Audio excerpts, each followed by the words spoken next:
मीरपुर नाम के शहर में तेजस अपनी पत्नी नीरू के साथ रहता था। पति पत्नी दोनों ही नौकरी करते थे।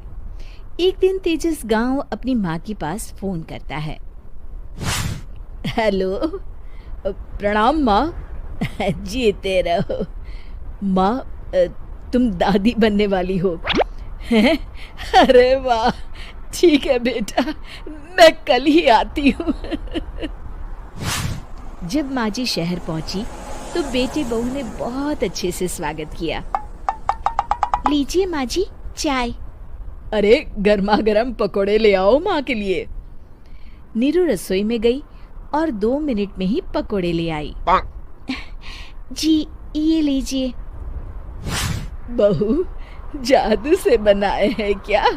अभी तो रसोई में गई थी। यम्मी। माँ जी, शीला रसोई में पकोड़े तल रही है, मैं बस लेकर आई।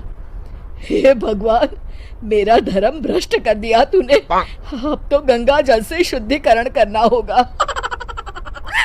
दूसरे दिन, माँ जी मैंने नाश्ता बना दिया है, ऑफिस जा रही हूँ। पर अभी तो घर का सारा काम पड़ा है। शीला आती ही होगी, झाड़ू पोछा बर्तन कपड़े वो सब कर लेगी। हमारे जमाने में घर का सारा काम हम ही करते थे। जी माँ जी, आप बहुत होशियार हैं, मैं घर ऑफिस दोनों नहीं संभाल पाती। तो जरूरत क्या है घर से बाहर जाकर चाकरी करने की? वैसे भी घर का काम खुद करने से घर में बरकत आती है, समझी? पर माँ जी। पर वर कुछ नहीं, इस महीने की पगार मिले फिर ऑफिस बंद। हाँ। रात को नीरू तेजस से कहती है, सुनिए जी, माँ जी बोल रही थी कि मैं नौकरी छोड़ दूं। वैसे ठीक ही तो है, अभी तुम्हें आराम की जरूरत है। फिर भी आराम कहाँ, शीला को छुड़ाने के लिए बोल रही थी। तो अब 24 घंटे में इतना काम तो कर ही सकती हो। पर जॉब पसंद है मुझे, घर पर मन नहीं लगेगा। अगले दिन जब दोनों ऑफिस के लिए निकल रहे थे, मेरी तो कोई कीमत ही नहीं है इस घर में। माँ जी, आजकल महंगाई बहुत है, रहन सहन भी बदल गया है, दोनों नौकरी करते हैं तभी ठीक रहता है। अच्छा, तू कहना क्या चाहती है? मेरा बेटा तुझे बिठा के खिला नहीं सकता? तू ही इस घर का खर्च चला रही है, हैं? नहीं माँ जी, मेरा वो मतलब नहीं था। मतलब खूब समझती हूँ, ये बाल धूप में सफेद नहीं किए मैंने। हाँ। अब तो ये रोज का काम हो गया था। तेजस भी रोज की झिकझिक से परेशान हो गया था। एक दिन उसने कहा, नीरू, वैसे भी तुम्हें मैटरनिटी लीव मिलने वाली है, तो अभी से ही छुट्टी ले लो।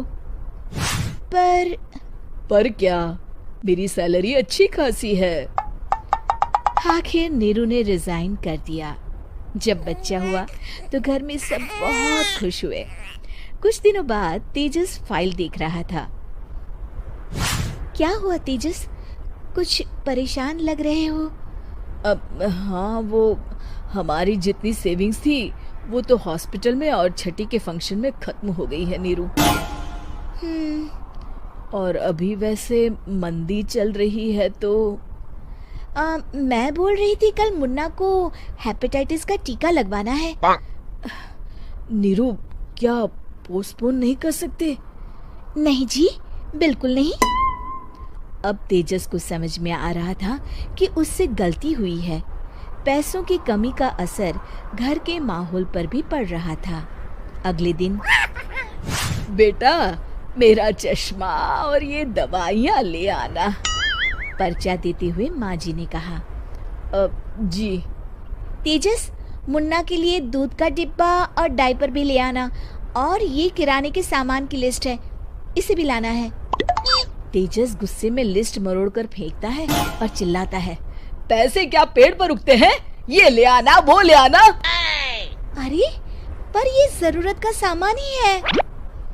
वो गुस्से में बिना कुछ कहे ऑफिस चला गया। अरे लंच तो ले जाइए। नीरू दौड़कर डिब्बा पकड़ाती है। एक दिन खाना खाने के बाद, नीरू, अब तो मुन्ना कुछ बड़ा हो गया, तो अब तुम वापस ज्वाइन कर लो ना जॉब। पर इस रिसेशन में जॉब मिलना बहुत मुश्किल है। ट्राई तो करो। फिर मुन्ना? माँ जी है ना, और एक फुल टाइम मेड भी लगा लेंगे। पर माँ जी, उन्हें तो पसंद नहीं। तभी माँ जी वहाँ आ जाती है और प्यार से नीरू के सर पर हाथ फेरते हुए बोलती है, अब मेरी समझ में आ गया बहू, पहले के और अब के समय में अंतर है। तुम काम शुरू करो, मुन्ना की जिम्मेदारी मेरी। मेरी प्यारी माँ जी।